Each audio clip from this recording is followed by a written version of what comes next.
नमस्कार, लक्षवेधीमध्ये आपल्या सगळ्यांचं स्वागत। मी प्रसाद काथे।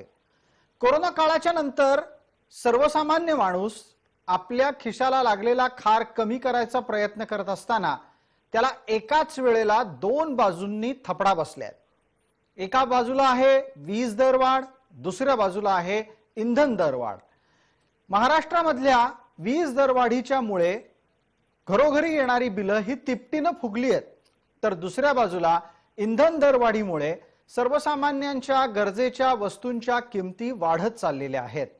काल परवापर्यंत भाजी, फळं किंवा अन्नधान्य या गोष्टींच्या ज्या किमती होत्या त्या आता वाढून जवळपास 10 ते 20% चढ्या दराने खरेदी कराव्या लागतात।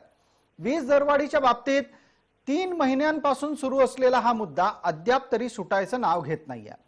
हे दोन्ही मुद्दे तांत्रिकदृष्ट्या राज्य आणि केंद्र सरकार यांच्या अखत्यारीत आहेत आणि याचमुळे या दोन्ही ठिकाणी असलेली सरकार तुलनेनं म्हणजे पर्यायानं त्या दोन्ही सरकारांना चालवणारे पक्ष सोयीस्कररित्या या दोन्ही दरवाढींच्या बाबत आपली आपली भूमिका घेतात।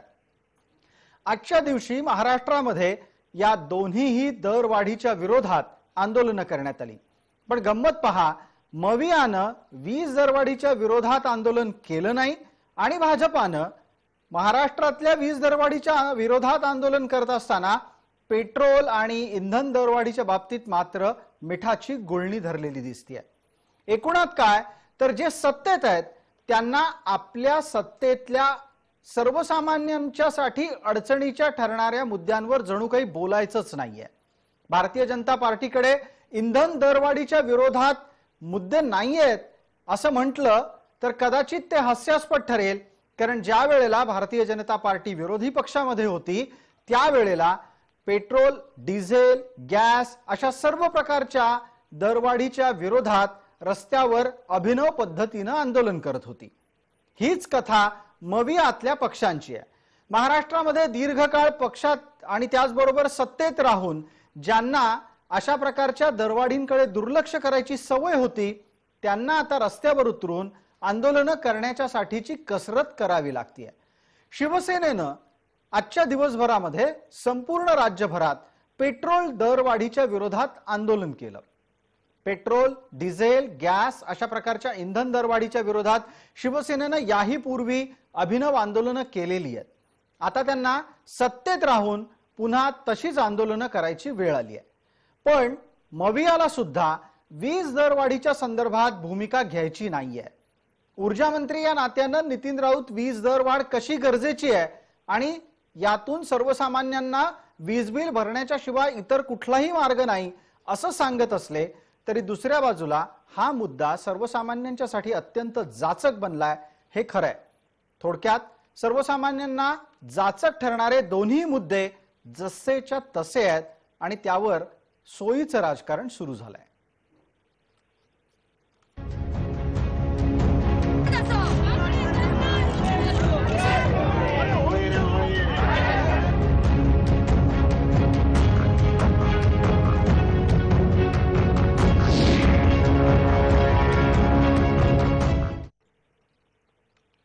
आजच्या चर्चेत आपण आपल्या सोबत राजकीय प्रतिनिधींना तर घेतलेलं आहेच, पण त्याचबरोबर ज्या विषयांच्या दरवाढीनं प्रकरण पेटलंय त्या दोन्ही विषयातले तज्ञ आपल्या सोबत आपण जोडले आहेत। आपल्या सोबत अली दारूवाला आहेत। अली दारूवाला हे ऑल इंडिया पेट्रोल डिझेल असोसिएशनचे प्रवक्ता आहेत, ते पुण्याहून आपल्या सोबत जोडले गेलेले आहेत। आपल्या सोबत आशिष चंदा राणा आहेत, ते अकोल्याहून फोनवरून आपल्या सोबत जोडले गेलेले आहेत, ते ऊर्जा विषयाचे तज्ञ आहेत। भारतीय जनता पार्टीचे मीडिया हेड या नात्यानं आपल्या सोबत विश्वासराव पाठक आहेत। तसंच आमदार अभिजितजी वंजारी काँग्रेसच्या कडून आपली भूमिका मांडतील, त्यांच्याकडून मवियाची भूमिकाही मांडली जाणं अपेक्षित आहे। सर्व मान्यवरांचं चर्चेमध्ये आपण स्वागत करूया। मला पहिला मुद्दा पेट्रोल डिझेल अर्थात इंधन दरवाढीच्या संदर्भातला उपस्थित करायचा आहे। ज्या पद्धतीनं मवियाच्या कडून प्रातिनिधिक स्वरूपात शिवसेनेनं राज्यभरामध्ये आंदोलन केलं, शिवसेनेच्या या आंदोलनामध्ये प्रामुख्यानं एक घोषणा देण्यात आली, अक्कड बक्कड बंबे बो 80-90 पुरे सो। हे एक तसं जुनं परिचित गाणं आहे। या हिंदी गाण्याचा आधार घेत शिवसेनेनं हे सांगायचा प्रयत्न केला की इंधन दरवाढीचा आता कमाल दर हा गाठला गेलेला आहे। 100 रुपये प्रति लिटरच्या वर सुद्धा काही ठिकाणी पेट्रोल विकलं जात आहे असा दावा महाराष्ट्रात सत्ताधारी असलेल्यांनी केला। मला या निमित्तानं विचारायचं आहे अली दारूवाला यांना, अली जी ज्या पद्धतीने इंधन दरवाढ झाली आहे, ही इंधन दरवाढ ही केवळ आणि केवळ राज्य आणि केंद्रांच्या कररचनेमुळेच झाली आहे की त्यात डीलरचं कमिशन पण कुठे ना कुठेतरी वाढलेलं आहे?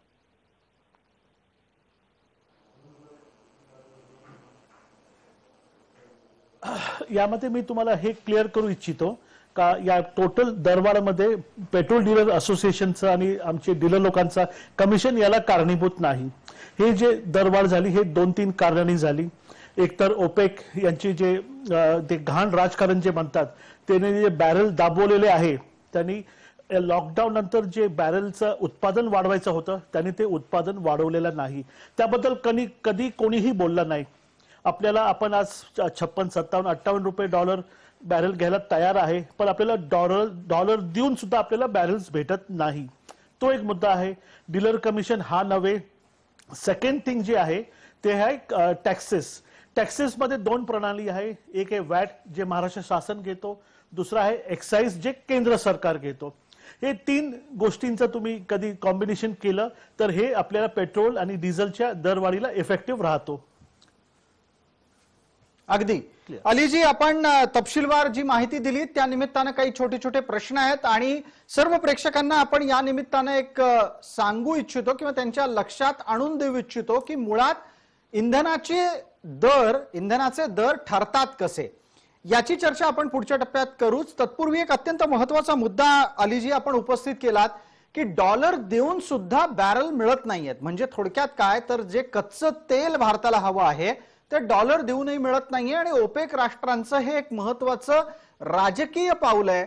मला याबद्दल जास्त खुलासा आपल्याकडून अपेक्षित करायचा आहे की नक्की आता ओपेक राष्ट्रांमध्ये काय घडतंय, कारण जेव्हा जेव्हा पेट्रोल आणि डिझेलच्या दरवाढीचा विषय येतो तेव्हा असं म्हटलं जातं आणि आपण हेही पाहता की देशातल्या प्रमुख राजकीय पक्षांचे सर्वोच्च नेते असलेले राहुल गांधी असं म्हणतात की बॅरल स्वस्त झालाय, मग भारतात तेलवाढ दरवाढ इंधन दरवाढ इतकी का? अलीजी आपण सांगा।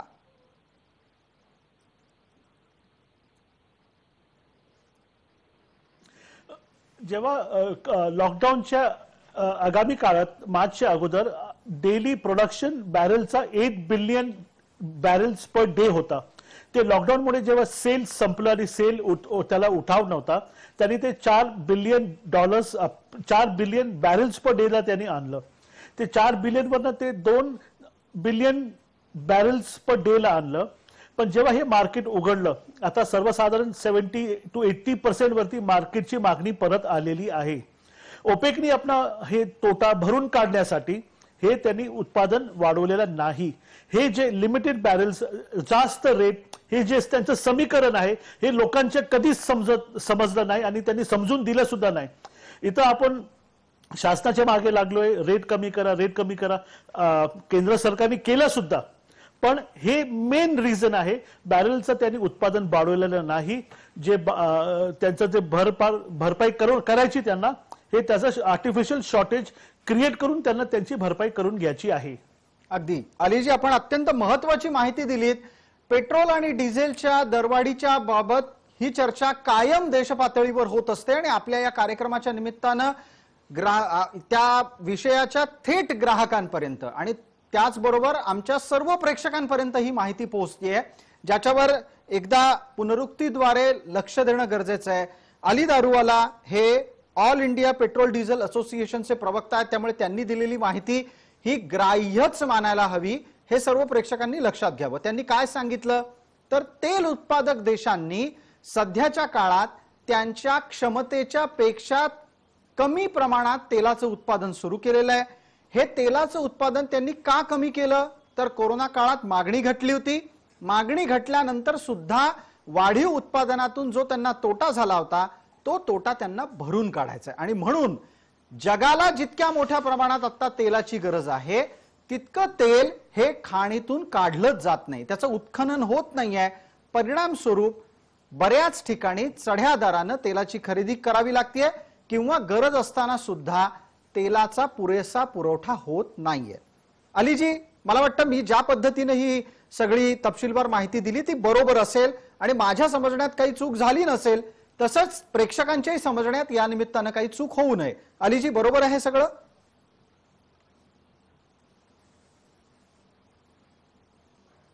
Perfectly all right. धन्यवाद, धन्यवाद.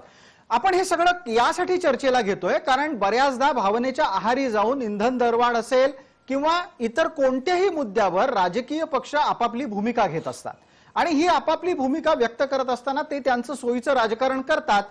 पण इंधनाच्या मुद्द्यावर असेल किंवा वीज दरवाढीच्या मुद्द्यावर सुद्धा पडद्यामागे काय घडतंय हे आपल्याला लक्षात घ्यायला हवं. आता एक दुसरा मुद्दा, आपण पुन्हा एकदा अली दारूवाला यांच्याशी चर्चा करतो आहोत. त्यांनाच माझा पुढचा प्रश्न आहे. अलीजी, आपण थोड्या वेळापूर्वी वॅट आणि एक्साइज या दोन मुद्द्यांचा संदर्भ जोडलात. हे दोन्ही मुद्दे तुम्ही थेट आणि थेट पेट्रोल आणि डिझेलच्या इंधनाच्या दराच्या संदर्भात लावलेत. साधारणपणे 1 लिटर पेट्रोल जर समजा सर्वसामान्यांना विकत घ्यायचं असेल तर ते गणितासाठी 100 रुपये देत आहेत असं समजू. हे सगळे 100च्या 100 रुपये केंद्र सरकारच्या खिशात जातात का? अलीजी, काय विभागणी असते ते पण सांगा.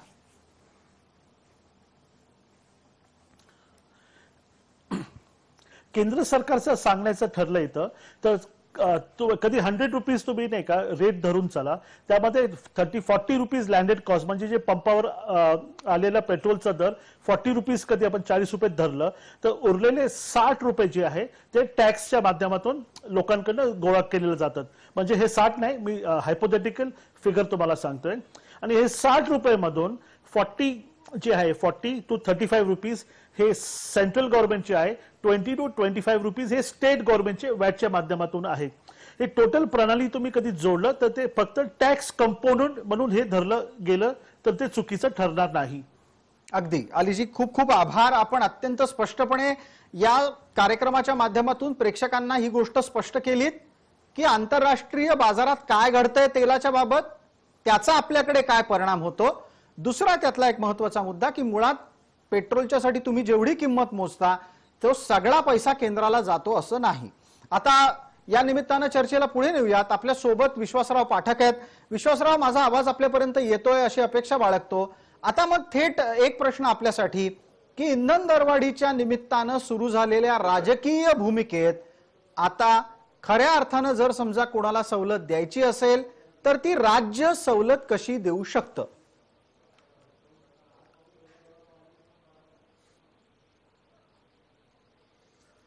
बघा प्रसादजी, जे दारूवाला सामान्य मंडळ म्हणतात थोडंसं अजून काहीतरी ऍड करणं आवश्यक आहे आपल्या दर्शकांसाठी. मग मी राजकीय आणि याचं देखील उत्तर देईल. हे कसं आहे ना की आजची जी ही दरवाढ आहे साधारणतः एवढीच दरवाढ ही 2018ला देखील झालेली होती आणि तेव्हा देखील आपण अशाच प्रकारच्या चर्चा केलेल्या होत्या आणि त्याच्यानंतर 16-17 रुपयांनी ही दरवाढ परत कमी झालेली होती. हे असं काय होतं तर आपण आंतरराष्ट्रीय बाजारामध्ये जे कच्चं तेल आहे त्याचं परचेस करण्याचं एक ऑटोमॅटिक मेकॅनिझम आहे, त्याप्रमाणे ते कमी जास्त होत राहतं. आता ते कमी जास्त का होतं तर हा पूर्ण मागणी आणि पुरवठा याच्याशी संबंधित खेळ आहे हा. आणि मागणी आणि पुरवठा हे होत असताना कधी कधी पुरवठा का कमी होतो तर त्याचं प्रोडक्शन कमी झालेलं असतं, कधी क्रूड ऑइल उपस्थित नसतं, कधी इकडे डिमांड कमी झालेली असते. जसं कोरोना काळामध्ये पेट्रोल डिझेलची डिमांड एकदम कमी झाल्यामुळे सगळ्या ऑइल कंपन्यांनी आपलं प्रोडक्शन मिनिममवर आणून ठेवलं होतं. मग त्याला परत रॅम्पअप करायला थोडा काही वेळ लागला म्हणून एक ती डिमांड सप्लायची गणित बिघडलेली होती. ठीक आहे. आताच जे डिमांड सप्लाय आहे हे परत मुळामध्ये सप्लायच कमी असल्यामुळे आणि डिमांड वाढल्यामुळे हे भाव वाढ होते. आता ही भाव वाढ 93-94 अशीच राहणार आहे का? ही अजिबात अशीच राहणार नाही, परत कमी देखील होणार आहे. त्यामुळे याच्यामध्ये सरकारने म्हणजे नेहमी इंटरव्हेन्शन करणं अपेक्षित आहे का तर अपेक्षित आहे, मात्र कोणती सरकार असं करू शकत नाही. आपण राज्य सरकारचा टॅक्स किती, केंद्र सरकारचा टॅक्स किती याच्यावर नेहमीच आपण चर्चा करतो. पण आपल्या दर्शकांसाठी मी सिंपल एक उदाहरण देऊ इच्छितो. जे कुवेत आहे किंवा सौदी अरेबिया आहे जिथे तेलाची विहिरी आहे तिथे तुम्हाला 1 रुपयात पेट्रोल डिझेल मिळतं का हो? तिकडे देखील 45 रुपये काय द्यावे लागतात. किंवा हाँगकाँग झालं, ऑस्ट्रेलिया झालं, नेदरलँड झालं, फ्रान्स झालं, अशा डेव्हलप कंट्रीजमध्ये पेट्रोल डिझेलच्या किमती 130 ते 180 रुपये लिटर काय आहे हे देखील समजून घेणं आवश्यक आहे. हे असं आहे कारण वर्षानुवर्षे प्रत्येक देशांनी आपला रेव्हेन्यूचा पॅटर्न हा ठरवलेला असतो, ते अचानक असं बदलू शकत नाही. म्हणून आता राहायला पडतं की की राज्य सरकारने काय करावं. आता राज्य सरकारने महाराष्ट्रामध्ये मोठ्या प्रमाणामध्ये आंदोलन केलं. शिवसेनेचं आंदोलन हे पूर्ण नौटंकी आहे, कारण मुख्यमंत्री तुमचेच बसलेले आहे. राज्याचा जो कर आहे तेवढा जर तुम्ही कर कमी केला तर भाव कमी होतील. त्यामुळे याला उगाच राजकारण करू नये. नाही, पण मला मला मला विश्वासराव आपल्याला असं विचारायचं, तुम्ही अपेक्षा करता आहात की शिवसेनेनं आपल्या पद्धतीनं या प्रश्नामध्ये हस्तक्षेप करावा आणि राज्य सरकारनं त्यांचे कर कमी करावेत. याच प्रकारचं उत्तर आणि हाच तर्क केंद्राबद्दल लावता येतो. पण तिथे ज्या वेळेला तर्क लावला जातो तेव्हा तुमचं उत्तर असं असतं की केंद्राचा कररचनेचा एक फॉर्म्युला ठरलेला आहे आणि कररचनेच्या ठरलेल्या फॉर्म्युलाला बदलता येत नाही. असं का? केंद्रालाही लक्षात येऊ शकतं की 75 रुपयापर्यंत जर आपल्याला पेट्रोलचा दर राखायचा असेल तर केंद्रानं आपला किती कर कमी केला पाहिजे, राज्यांनी किती कमी केला पाहिजे. केंद्र सुद्धा एक पाऊल टाकू शकतं.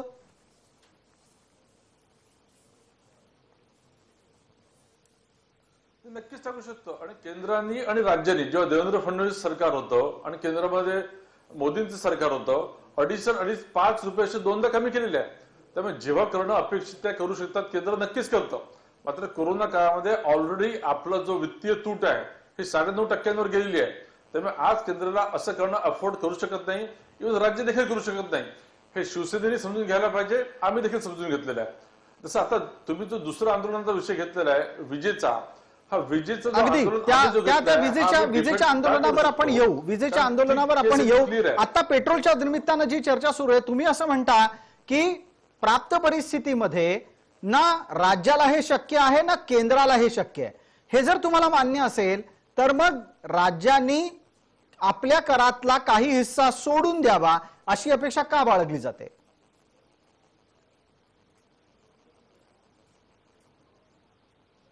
नाही, ते आंदोलन करतात म्हणून आम्ही रस्त्यावर उचललो. आम्ही एक जबाबदार पार्टी म्हणूनच वागतोय. आज तुम्हाला आर्थिक दृष्ट्या 9.5% फिस्कल डेफिसिट आहे. असं असताना केंद्र सरकारच्या तिजोरीवर भार आहे. त्यामुळे पेट्रोल डिझेलच्या माध्यमातून 2 पैसे सरकारच्या तिजोरीत येत असतील तर सरकार ते सोडू शकत नाहीये. जेव्हा शक्य आहे तेव्हा ते नक्कीच सोडतील, कारण असं दोनदा घडलेलं आहे. देवेंद्र फडणवीस सरकार आणि मोदींनी असं दोनदा केलेलं आहे. आम्ही एक जबाबदार पक्ष म्हणून त्याचं राजकीय हे करत नाहीये. मात्र शिवसेना जे करताय ती नौटंकी आहे. म्हणून म्हणतो तुम्हाला तुम्हाला थांबावं लागतंय. विश्वासराव, मी आपल्याला यासाठी थांबवतो कारण आता अभिजित वंजारींच्या ऐवजी काँग्रेसचे प्रवक्ते अरुण सावंत आपल्या सोबत जोडले गेलेले आहेत. अरुणजी, धन्यवाद, आपण जोडला गेलात आणि माझा आवाज आपल्यापर्यंत पोहोचत असेल तर एक थेट प्रश्न आपल्यासाठी असा आहे. भारतीय जनता पार्टीचे प्रवक्ते म्हणतायत की इंधन दरवाढीची जर इतकीच काळजी असेल तर राज्यांनी आपल्या कररचनेमध्ये बदल करून जनसामान्यांना दिलासा द्यावा.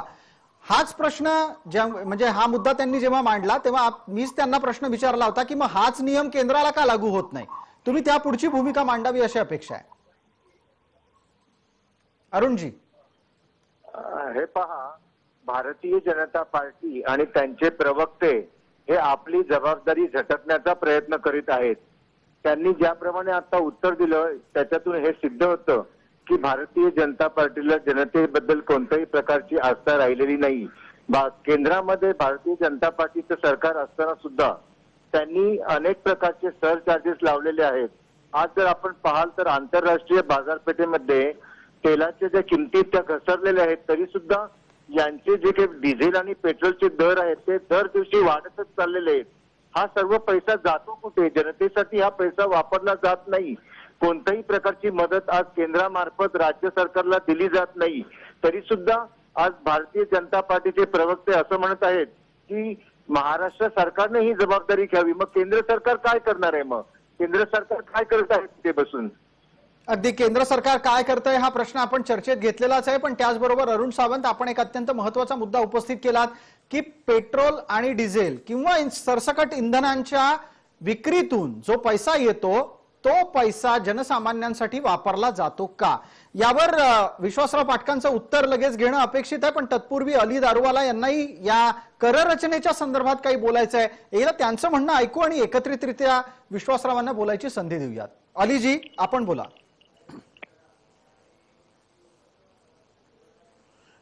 सर, मला हे राजकारणात पडायचं नाही. मला टॅक्सेशन बद्दल अरुणजी जे इथले सत्यातले पक्ष आहेत त्यांना एक विचारायचं आहे. एक्साईज ड्युटी 5 वेळा वाढवली आणि ते 2 वेळा कमी करण्यात आली. 1 महिन्यापूर्वी एक्साईज कमी केलं, परवा परत जेव्हा निर्मला सीतारामन मॅमनी जेव्हा बजेट रिप्रेझेंट केलं तेव्हा अजून 4 रुपये डिझेल आणि 2.5 रुपये पेट्रोलनी एक्साईज रोलबॅक करण्यात आला. मला आता म्हणायचंय जेव्हा सेंटर एक्साईज रोलबॅक करू शकते तर स्टेट गव्हर्नमेंट जे आहे त्यांनी जे लावलेले कर आहे, मी तुम्हाला ते वॅटचं सोडून द्या, वॅटचं जे 25 रुपीज आहे ते सोडून द्या, वॅटच्या व्यतिरिक्त जे सेस आहे साहेब ते सेस ऐकण्यासारखे सेस आहे. 2017-18 मध्ये जेव्हा दारूबंदी झाली, हायवेवरती जेव्हा दारू मिळायचं त्यात उत्पन्न बंद झालं तेव्हा दारूबंदी कर लावण्यात आलेला होता, ते रोलबॅक झालं नाही. 2018 मध्ये जे दुष्काळ पडलं होतं, दुष्काळी कर लावलं ते रोलबॅक करण्यात आलं नाही. कोविड सेस लावण्यात आला ते रोलबॅक करण्यात आलं नाही. त्याच्यानंतर महाराष्ट्र शासनाला जे कोणालाही माहित नाही, मी तुमच्या निर्देशनात आणून देतो, जे एक्साईज कलेक्ट केला जातो त्यातनं 1/4 शेअर हे परत स्टेट गव्हर्नमेंटला भेटतो. स्टेट गव्हर्नमेंट पेट्रोल पंप लावत नाही, रिफायनिंग करत नाही, पेट्रोलचं ट्रान्सपोर्टेशन करत नाही, ते लोक डीलरला कमिशन देत नाही, पण जेवढं सेंटर कमिशन आणि टॅक्स घेतो तेवढाही स्टेट घेतो. म्हणजे तुम्ही ते तुलना कधी केली तर सेंटर इज ऑल्सो मेकिंग उतना ही पैसा जितना स्टेट बना रहा है, तो वो तो बगैर पंप लगा के उतना पैसा बना रहा है. तो ये जनता को समझना चाहिए, ये विन विन सिचुएशन नहीं हो सकता. 93 रुपीज से यहाँ की पूना की, महाराष्ट्र की, मुंबई की जनता पेट्रोल ले रही है. किस लिए ले रही है सर? बाजू के स्टेट्स में 83 को जब पेट्रोल मिल सकता है तो हमारे महाराष्ट्र में 93 को क्यों नहीं मिल सकता? 10 रुपए हम ज्यादा क्यों देना है? ये हमारे को देना है क्योंकि हमारे सारे कस्टमर महाराष्ट्र छोड़ के दूसरे स्टेट में जा रहे. जी अली दारूवाला जी, आपण या निमित्तानं राज्य आणि केंद्र कररचनेचाही एक मुद्दा मांडलात. अरुण सावंत साहेब, हा मुद्दा आपल्यापर्यंत पोहोचला असेल त्याचं काही तात्काळ उत्तर देऊ शकताय की विविध प्रकारचे सेस राज्य सरकारकडून लावले गेले आहेत, ते कमी झाले तर 10 रुपयांनी पेट्रोल तत्काळ स्वस्त होऊ शकतं? अली दारूवाला यांनी मांडलेले मुद्दे बरोबर आहेत, मी ते नाकारत नाही, परंतु अली दारूवाला हे काय भारतीय जनता पार्टीचे प्रवक्ते आहेत का की त्यांनी अतिशय उत्तमरित्या भारतीय जनता पार्टी म्हणजे केंद्र सरकार ज्या काही चुका करत आहेत त्या चुकावरती त्यांनी पांघरून घातलं आणि महाराष्ट्राच्या चुका मात्र त्यांनी जनतेसमोर मांडण्याचा प्रयत्न केला.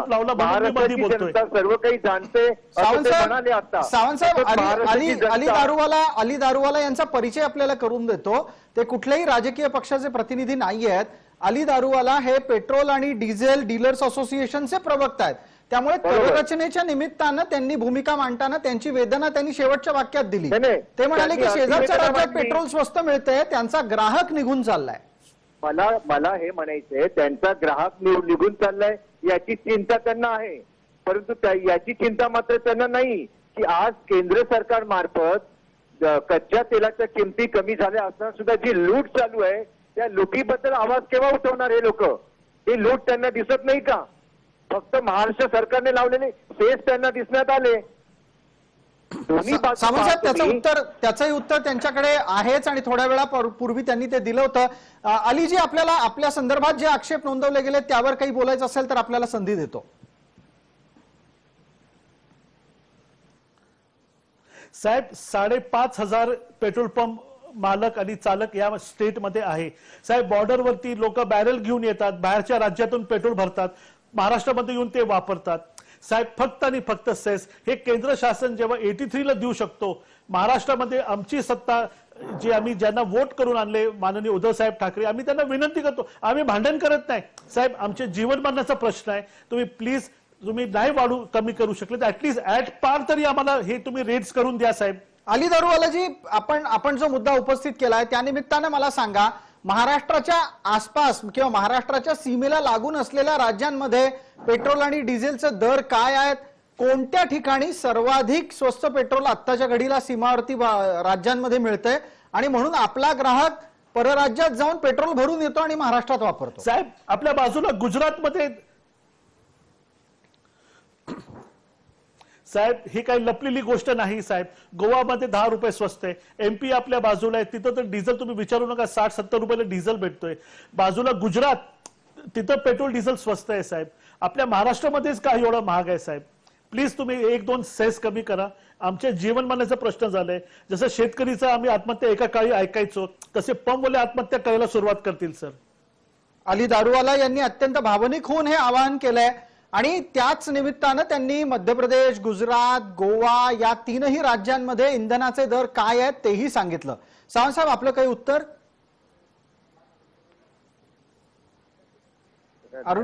अरुण सावंत, माझा प्रश्न आपल्यापर्यंत पोहोचलाय?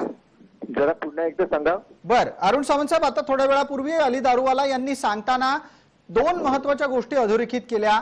सेस कमी असल्यामुळे महाराष्ट्राच्या सीमावर्ती राज्यांमध्ये गोवा, मध्य प्रदेश आणि गुजरात इथे पेट्रोल आणि डिझेल खूप स्वस्त मिळतंय, 10 रुपयापासून आणखीन स्वस्त मिळतंय. अशा प्रकारे राज्य सरकारनं जर समजा भूमिका घेतली नाही महाराष्ट्रामध्ये, तर पेट्रोल पंप डीलर्स असोसिएशन मधले सदस्य सुद्धा आत्महत्या करतील शेतकऱ्यांसारखे, अशी भीती त्यांनी व्यक्त केली. खरी गोष्ट आहे. अली दारूवाला यांची व्यथा मला कळली, माझ्यापर्यंत पोहोचली आणि आम्ही आपल्या सोबत आहोत. सरकारला, महाराष्ट्र सरकारला जिथे जिथे शक्य आहे तिथे तिथे सेस ते बंद करण्याचा आणि कमी करण्याचा विचार चालू आहे.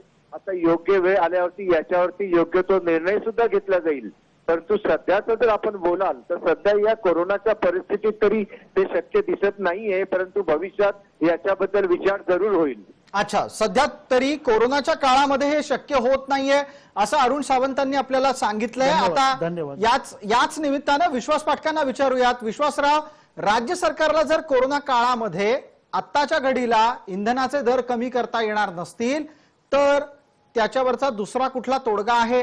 केंद्र सरकार यासाठी पाऊल टाकू शकतं?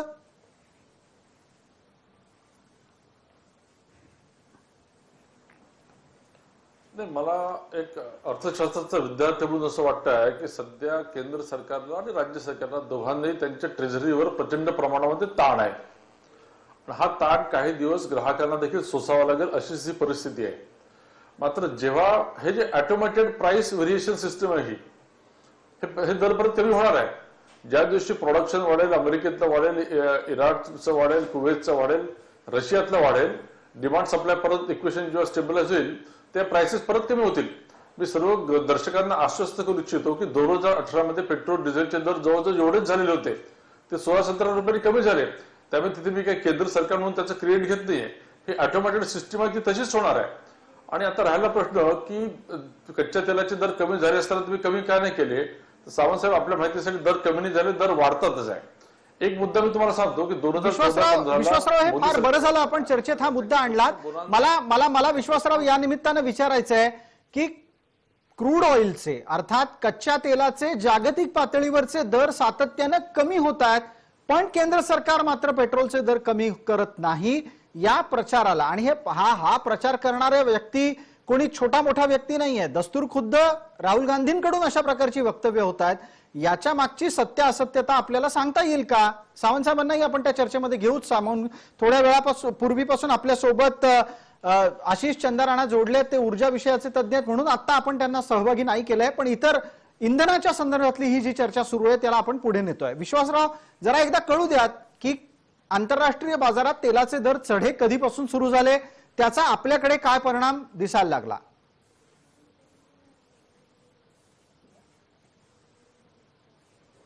नाही बघा, कोरोना काळामध्ये तेलाचं प्रोडक्शन एकदम मिनिममवर आलं होतं, कारण डिमांडच नव्हती.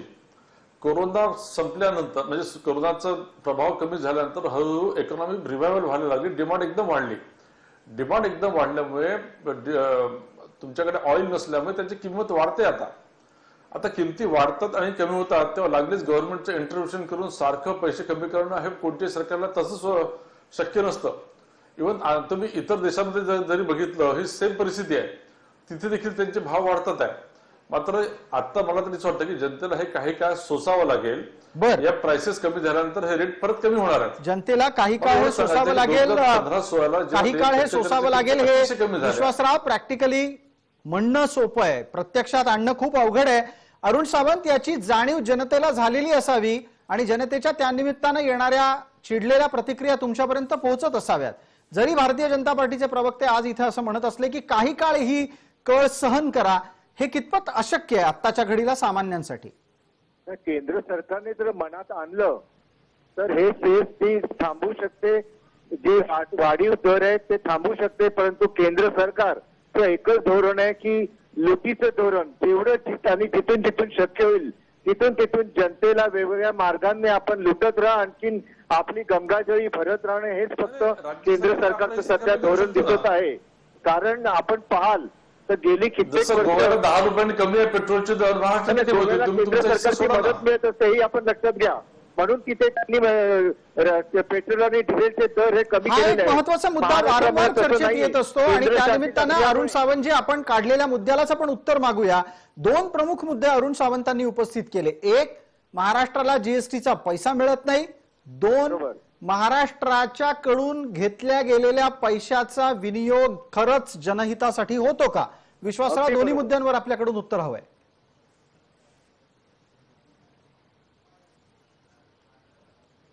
बघा, महाराष्ट्राला जीएसटीचा पैसा मिळत नाही ही ओव्हरऑल यांची धादांत खोटी आहे. 78,000 कोटी ऑलरेडी यांना मिळालेले आहेत. आणि जेव्हा जीएसटीचं असतं तर 6% जीएसटी हा ऑलरेडी स्टेटमध्ये कलेक्ट झालेला असतो, 6% केंद्रामध्ये येत असतो.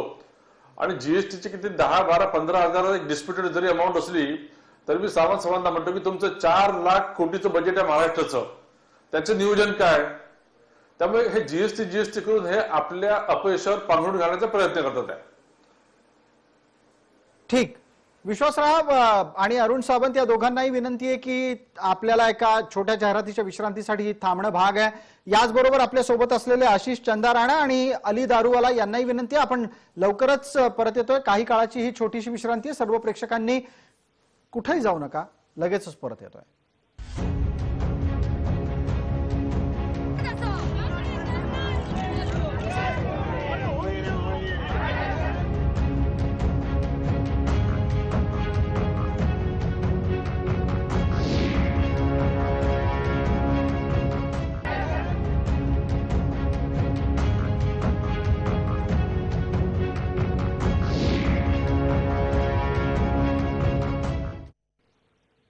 नमस्कार, लक्षवेधीच्या या भागामध्ये आपल्या सगळ्यांचं स्वागत. इंधन दरवाढीच्याच बरोबर सर्वसामान्यांना झळ पोहोचली आहे, चटका बसलाय तो वीज दरवाढीचा.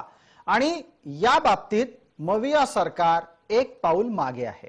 मविया सरकारच्या कडून करण्यात आलेल्या वीज दरवाढीच्या मुद्द्यावर आत्ता तरी समर्थनाचीच भूमिका घेतली जाते.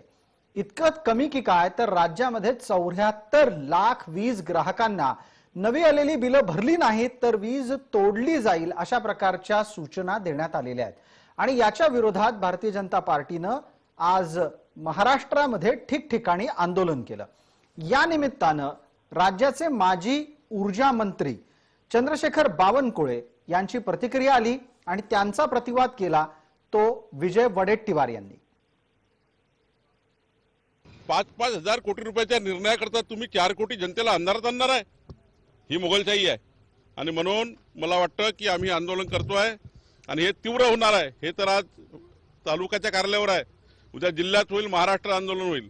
एकाच वेळी महाराष्ट्राच्या संपूर्ण मोठा मोर्चा काढावा लागत चालेल, पण आम्ही कुठलंही डिस्कनेक्शन शेतकऱ्याचं किंवा घरगुती ग्राहकाचं होऊ देणार नाही.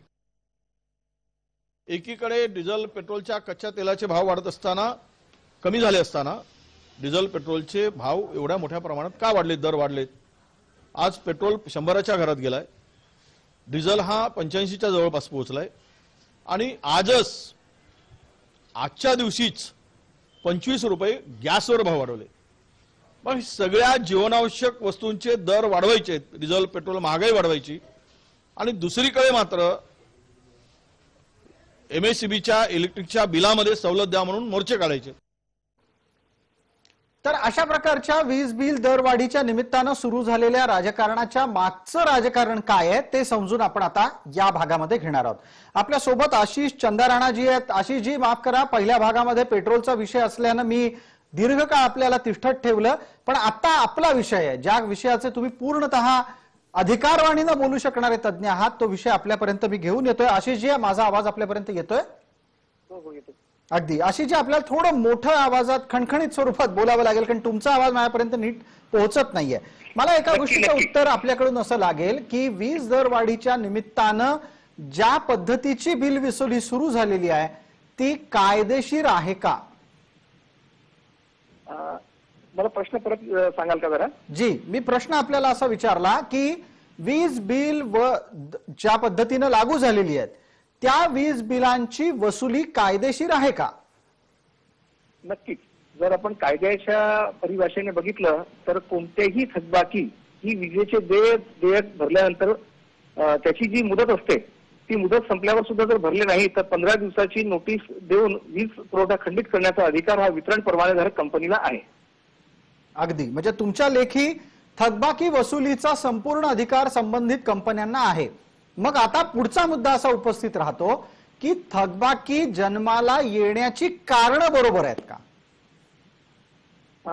यामध्ये जर आम्ही कारण मीमांसा केली तर सगळ्यात महत्वाचं म्हणजे कोविड कालावधीमध्ये जेव्हा रिडिंग घेणं बंद झालं होतं त्या कालावधीमध्ये महावितरण तर्फे जी देयके निर्गमित करण्यात आली ती देयके ही महाराष्ट्र राज्य वीज नियामक आयोगाने मागील कालावधीच्या जे कमीत कमी वापर असेल त्या वापराच्या आधारावर देयक निर्गमित करण्याच्या सूचना दिल्या.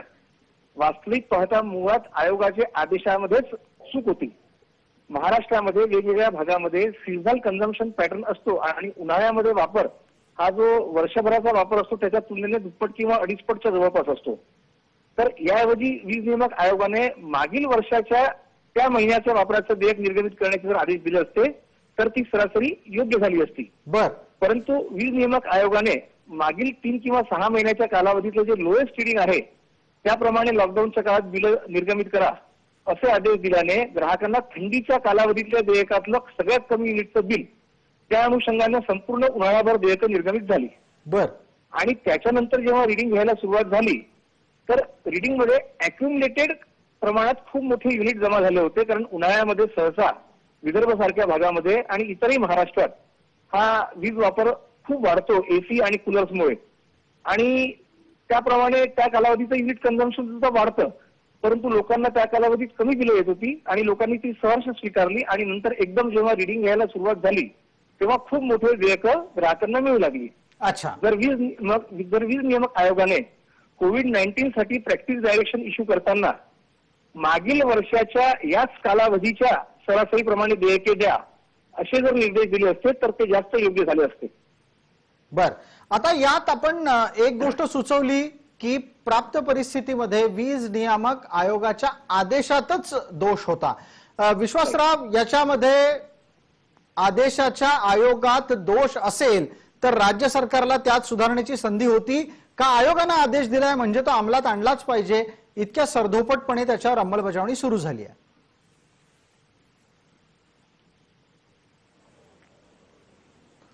नाही, असं काही नाही. बघा, वीज वितरण कंपन्यांना आपण आपली रिकव्हरी कशी करावीची याचे पूर्ण अधिकार असतात.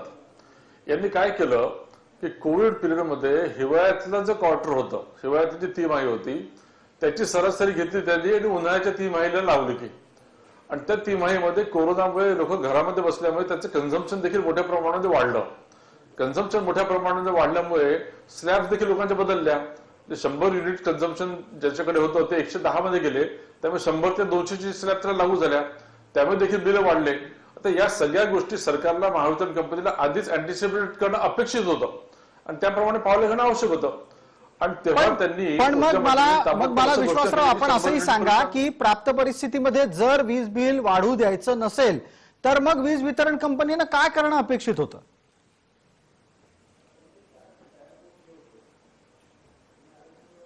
नाही, वीज बिल कंपनीने एवढंच करणं अपेक्षित होतं की जेव्हा तुम्ही एक तर वीज बिल कंपनीला त्यांची वीज खरेदी करण्यासाठी पैसे लागतात आणि त्या पैशाचं सोंग करू नये हे मला मान्य आहे.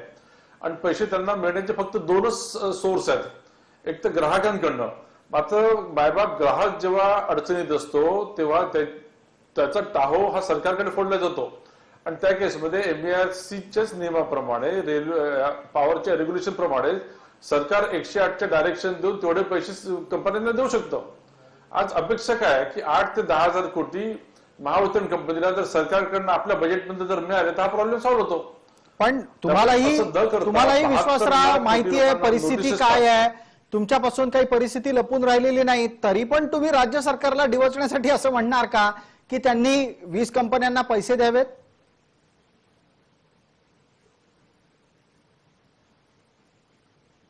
डिवोर्सचा प्रश्नच नाही. राज्य सरकार काय करतं बघा, अहो हे ऊर्जा मंत्री चार्टर्ड फ्लाईटने जातात आहे, हे ऊर्जा मंत्री आपल्या ऑफिसवर करोडोचा खर्च करतात आहे, हे कॉन्ट्रॅक्टरला पैसे देतात आहे, बिल्डर लॉबीचे हे 50% प्रीमियम वेव करतात आहे. त्यामुळे बाकी यांचं सगळं व्यवस्थित चालू आहे. मात्र ग्राहकांना जेव्हा मदत पाहिजे असते तेव्हा तुम्ही देऊ शकत नाही. टोलचे जे कॉन्ट्रॅक्टर आहे त्यांचे पैसे तुम्ही माफ करताय, त्यांचे पैसे तुम्ही देताय. मुळामध्ये तुमच्याकडे जे काही पैसे आहेत त्याचं नियोजन तर करा, आणि त्या नियोजनामध्ये विजेचा जो ग्राहक आहे हा नक्कीच प्रायोरिटीवर येतो. त्याला आज बदलीची आवश्यकता आहे, आणि 8 ते 10 हजार कोटी काढून देणं यांनी मनात जर आणलं तर काही कठीण नाहीये. अच्छा, विश्वासराव पाटकांचा जो तर्क आहे त्या तर्काच्या आधारे आपण अरुण सावंतांना प्रश्न विचारतोय. सावंत साहेब, राज्य सरकार संवेदनशील दिसतंय तुम्हाला? राज्य सरकार प्रत्येक बाबतीत संवेदनशील आहे हे प्रत्येक त्यांच्या कृतीमधून दिसून येतच आहे, आणि हे जनता सुद्धा जाणून आहे. मात्र विरोधक जे आता सांगत होते की सरकार असे तसे, मी विरोधकांना हे विचारतो, भारतीय जनता पार्टीच्या प्रवक्त्यांना मी हे विचारतो की प्रत्येक देशामध्ये म्हणा केंद्र सरकार जे असतं, जर केंद्र सरकार आमच्या राज्याकडून वेगवेगळ्या प्रकारचा टॅक्स वसूल करत असते आणि स्वतःची गंगाजळी भरत असते, मग त्यांचं हे सुद्धा कर्तव्य असतं की ज्या वेळेस ज्या डिपार्टमेंटला कुठे समजा काही कारणास्तव जर कमतरता भासत असेल तर तिथे केंद्र सरकारकडून निधी सुद्धा दिला जातो. अशा वेळेस या महाराष्ट्र राज्यावरतीच अन्याय का होतोय केंद्र सरकारकडून? भारतीय जनता पार्टी ज्या राज्यांमध्ये नॉन बीजेपीची सरकार आहेत त्या प्रत्येक राज्यांवरती अन्याय करतंय असं स्पष्टपणे दिसून येते, आणि महाराष्ट्रावरती सुद्धा तेच होत आहे. पण सावंत साहेब, एक प्रश्न उपस्थित करतो. थोड्या वेळापूर्वी आपण इंधन दरवाढीची चर्चा केली, त्यावेळेलाही तुमचं म्हणणं आहे की केंद्रानं मदत द्यायला पाहिजे. आता आपण वीज दरवाढीची चर्चा करतोय तेव्हाही तुम्ही म्हणताय की केंद्रानं मदत द्यायला पाहिजे. केंद्रानंच सरकार चालवावं बघितलं असा प्रश्न कोणी उपस्थित केला तर?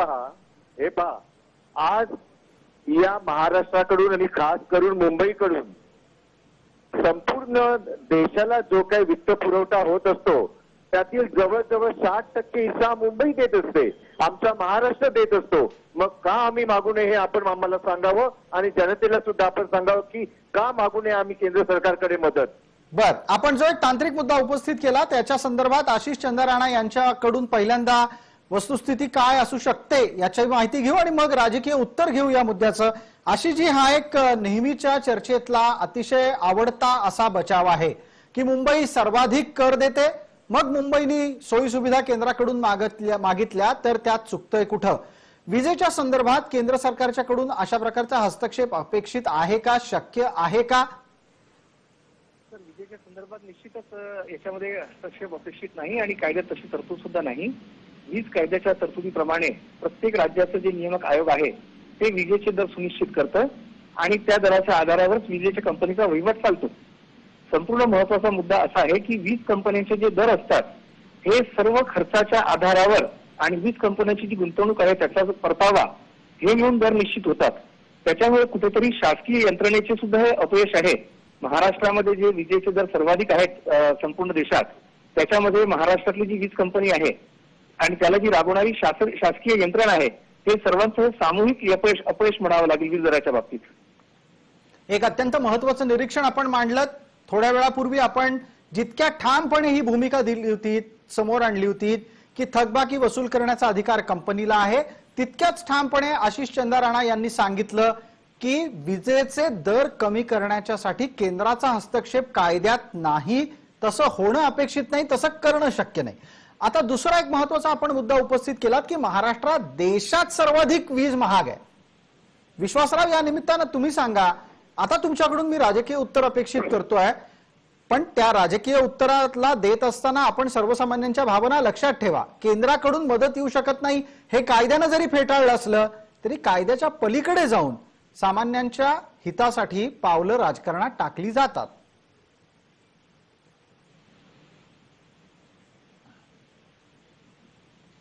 बघा कसं आहे, संविधानाप्रमाणे काही हे स्टेटचे सब्जेक्ट आहे, काही युनियनचे सब्जेक्ट आहे, काही कॉन्करंट सब्जेक्ट असतात. वीज हा स्टेटचा सब्जेक्ट आहे, त्यामुळे विजेचं नियमन, त्याची निर्मिती, त्याची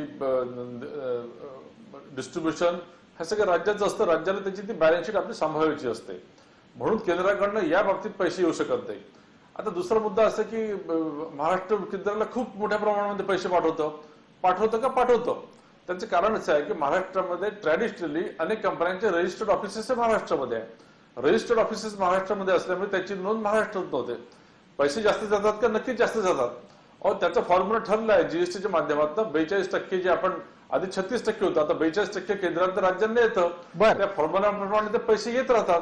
यायला उशीर झाला असेल तर ते उद्या येणार असतात, पण ते पैसे कोणी जात नसतात. पण मग विश्वासराव, याच निमित्तानं राज्य सरकारचा एक बचाव असतो की जीएसटीचे पैसे आले नाहीत किंवा जीएसटीच्या व्यतिरिक्त महाराष्ट्राला जे काही केंद्राकडून यायचे तेही आलं नाही आणि म्हणून तुर्तास कुठला दिलासा ग्राहकाला मिळणार नाही. सर्वसामान्य ग्राहक हा केंद्र आणि राज्य यांच्या कररचनेमध्ये भरडला जातोय का?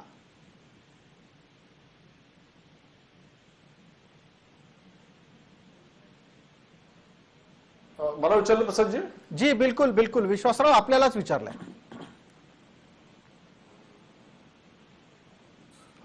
नाही, बघा, ग्राहक भरडला जातोय का? तर ग्राहक केंद्र सरकारची चूक असेल तर त्याच्यामुळे भरडला जातो, राज्य सरकारची चूक असेल तर राज्य सरकारमध्ये भरडला जातो.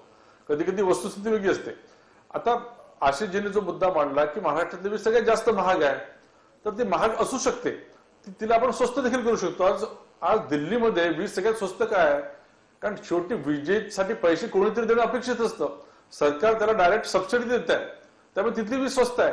महाराष्ट्रामधला प्रॉब्लेम असा आहे की 30% कन्झम्पशन हे ऍग्रिकल्चर कन्झम्पन आहे आणि ऍग्रिकल्चरची रिकव्हरी हे पावसावर आधारित शेती असल्यामुळे काही अडचणींमुळे ऍग्रिकल्चरची रिकव्हरी होऊ शकत नाही. त्यामुळे महाराष्ट्रातले दर हे इतरांपेक्षा जास्त आहेत. ठीक आहे, याच्यावर एक पुढचा टप्पा आपण घेणार आहोत आणि त्यात राजकारण सुद्धा आपल्याला समजून घ्यायचं आहे. मला अरुण सावंतांना असं विचारायचं आहे, सावंत साहेब आपण आहात आमच्या सोबत, माझा आवाज आपल्यापर्यंत येत असेल. अर्थ विभाग राष्ट्रवादीकडे आहे, ऊर्जा विभाग काँग्रेसकडे आहे, यामुळे सुद्धा वीज ग्राहक भरडले जात आहेत? याचा काही प्रश्नच नाही ना, याचा आणि वीज ग्राहकांचा काही प्रश्नच नाही. पहा, एकतर भारतीय जनता पार्टी कधीच स्वतःच्या चुका जनतेसमोर स्वतःहून सांगत नाही. आता आपण जर पाहाल, हा जो काही जनतेला जो काही भुर्दंड होतोय, त्रास होतोय, त्याच्या मागे हे मागचं सरकार सुद्धा कारणीभूत आहे ना. मागच्या सरकारमध्ये आपण जर पाहाल तर महावितरणला आर्थिक नुकसानच झालं होतं. फक्त यांनी एक खोटा तिथे हे दाखवलं. आपण जर पाहाल मागचा कॅगचा जर रिपोर्ट पाहाल तर कॅगने सुद्धा निरीक्षण नोंदवलं होतं की मागील भारतीय जनता पार्टीच्या कालावधीमध्ये महावितरण कंपनी जी नुकसानमध्ये चालू होती, त्यांनी कोट्यवधी रुपयांची बिलं त्यांनी वसूलच केली नाही आणि तो सगळा नंतर भार हा आता आम्हाला इथे सोसावा लागतोय. आणखी आता त्याचे हे अरुण सावंतजी, आपण एक अत्यंत गंभीर आरोप केलेला आहे आणि हा आरोप आपण सातत्यानं करता आहात. ही वस्तुस्थिती आहे का? विश्वासराव, आपण खरं काय ते बोलावं आणि कायम खरंच बोलावं.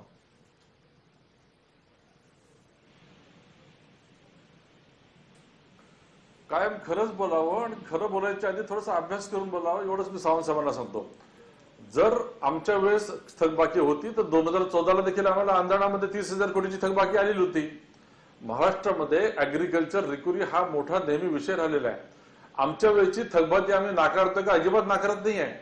5 वर्षामध्ये 3 वर्ष दुष्काळ झाल्यामुळे शेतकऱ्यांना वीज बिल भरणं कठीण होतं आणि आम्ही तो घेतलेला एक विचारपूर्वक निर्णय होता की आम्ही शेतकऱ्यांच्या मदत करू, आम्ही त्याची रिकव्हरी करणार नाही.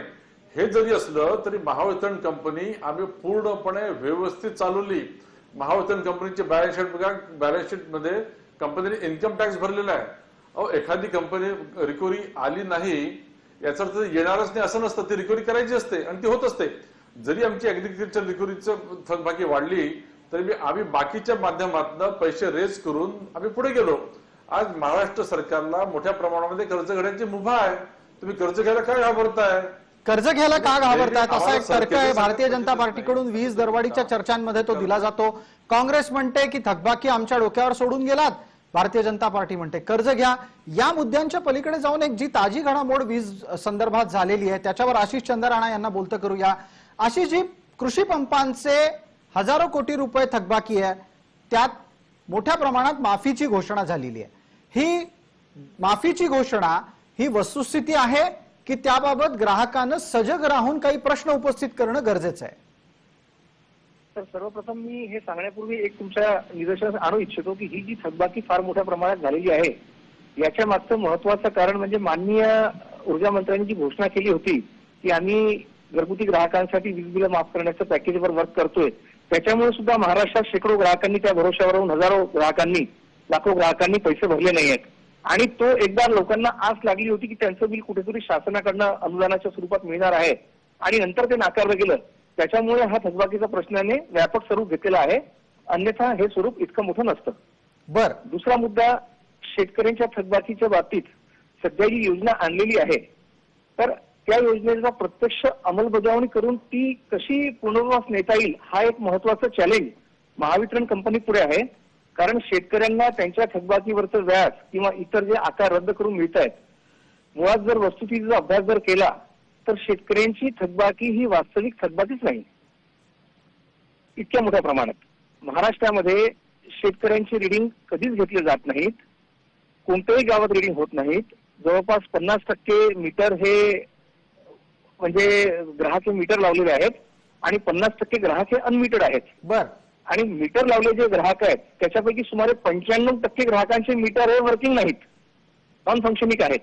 तरी सुद्धा त्या ग्राहकांना प्रोग्रेसिव्ह युनिटचं बिल दिलं जातं आणि त्या प्रत्येक बिलाच्या मागे शासन, प्रत्येक युनिटच्या मागे शासन अनुदान देतं आणि इतर ग्राहक क्रॉस सबसिडीच्या रूपाने त्याचा भार उचलत आहेत.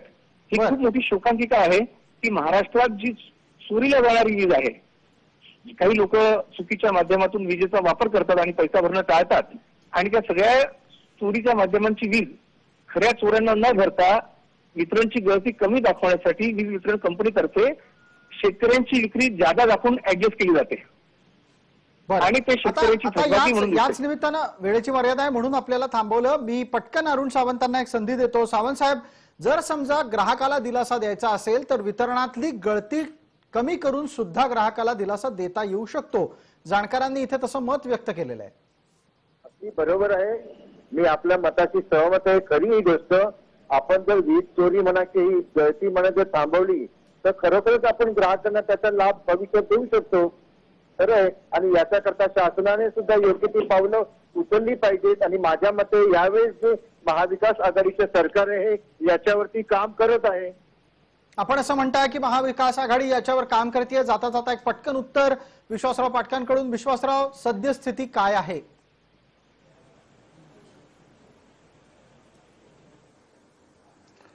महावितरण आणि हे सरकार याच्यावर काहीही काम करत नाही आहे. ऊर्जा मंत्र्यांनी गेल्या 12 महिन्यामध्ये 6 आयएएस ऑफिसर बदलले.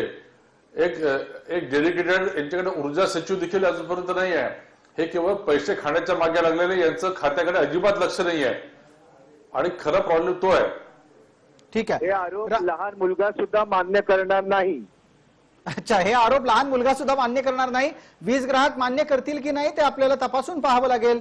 वेळेची मर्यादा असल्यानं आपल्याला इथेच थांबावं लागतंय. आपण सर्व मान्यवर या चर्चेत सहभागी झालात त्याबद्दल आपले खूप खूप आभार. सर्व प्रेक्षकांना जय महाराष्ट्र.